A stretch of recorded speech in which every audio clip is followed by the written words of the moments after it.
ការងារខ្ញុំមិនសូវពូកែបាននិយាយរឿងញ៉ែចំពូកែអស់តោះការងារកាន់មិនជាប់ខ្ញុំចេះតែលែឡោះបើស្រីស្អាតចិត្តនោះខ្ញុំធ្វើការងាប់ចោលហើយរៀនសូត្រចន្ទលិបម៉ោងសម្រាប់ពេលណាជួបពូម៉ាខ្ញុំតែសួរដេញដោមានស្គាល់ស្រីណាទេគ្នានៅទុំនេះចោលបានលេខស្រីខ្ញុំបោលរកកន្លែងស្ងាត់ទេ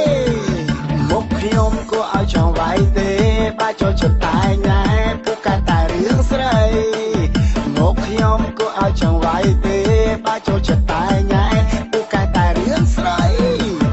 ដៃខ្ញុំតាមមានថ្ងៃបាក់ទេបើវារាវឥតលហែមិនដែលជាខ្លាចស្អីដៃខ្ញុំតាមមានថ្ងៃបាក់ទេបើវារាវឥតលហែមិនដែលជាខ្លាចស្អីសោះតម្រង់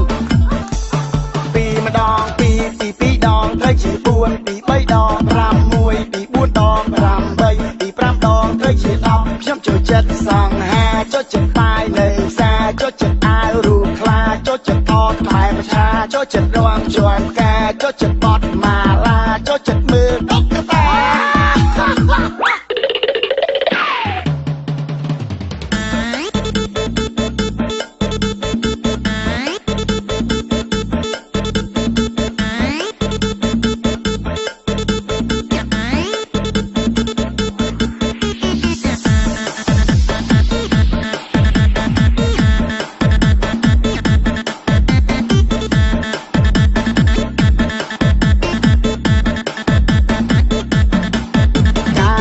ខ្ញុំមិនសូវពូកែបាននិយាយរឿងញ៉ែចំពូកែអស់តោះការងារកាន់មិនជាប់ខ្ញុំចេះតែលែឡោះបើស្រីស្អាតចិត្តនោះខ្ញុំធ្វើការងាប់ចោល